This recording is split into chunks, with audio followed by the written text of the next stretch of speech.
E aí galera, paz. Mais uma vez estou aqui para trazer a palavra de Deus para sua vida.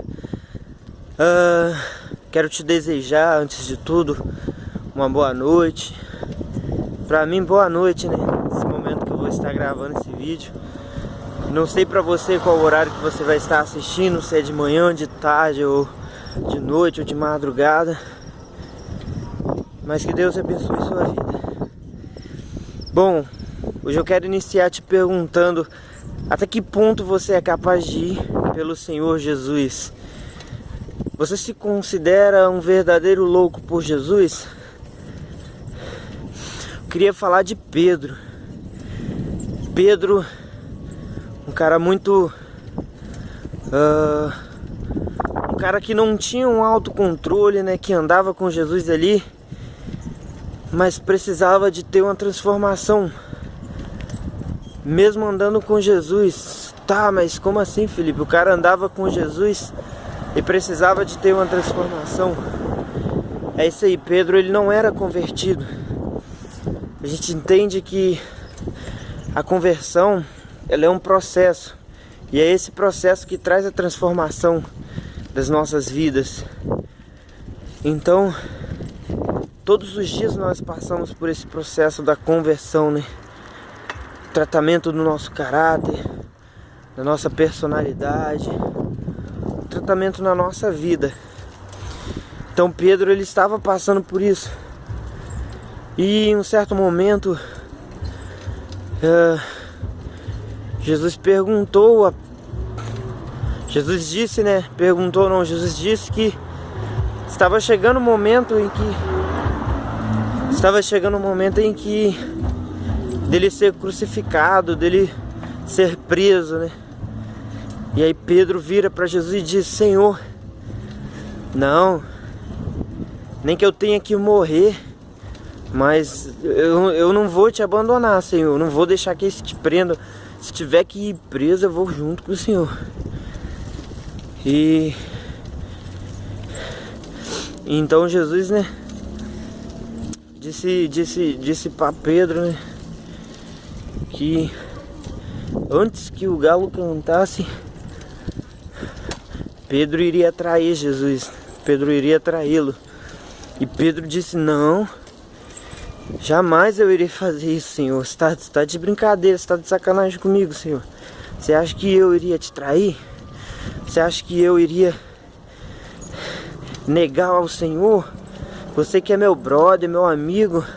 Não, Senhor. Nem que eu tenha que morrer com o Senhor, mas eu não vou te negar, não vou te trair, Senhor.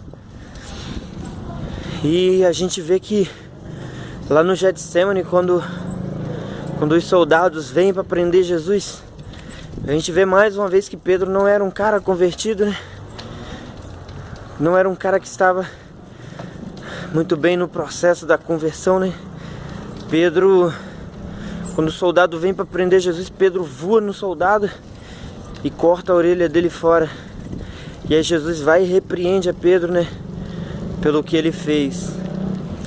Então a gente consegue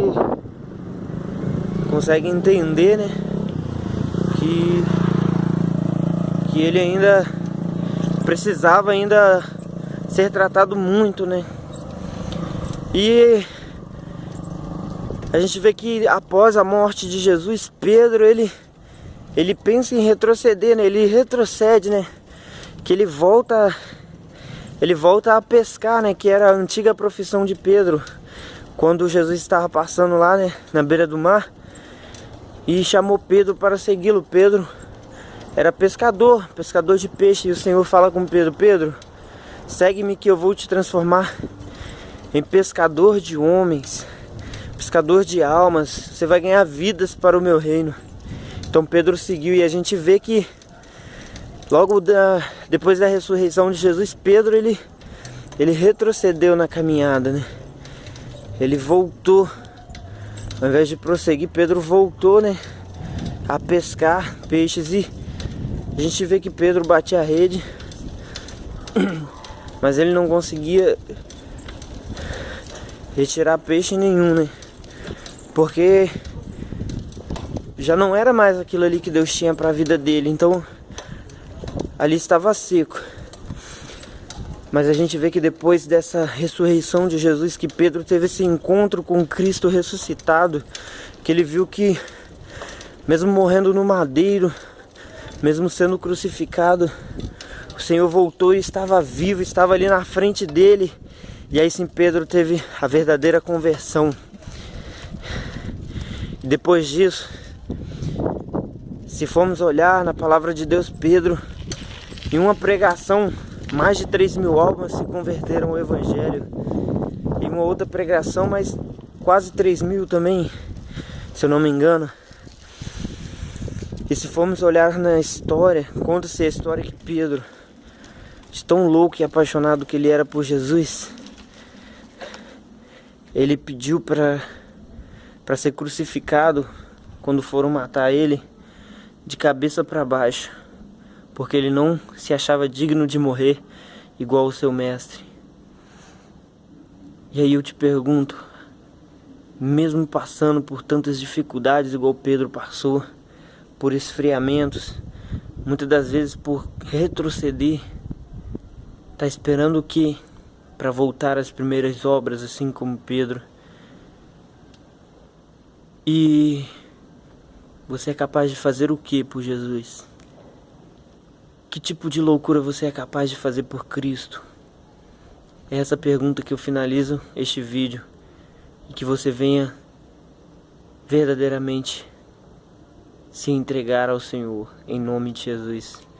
Fica na paz e Deus te abençoe. Amém.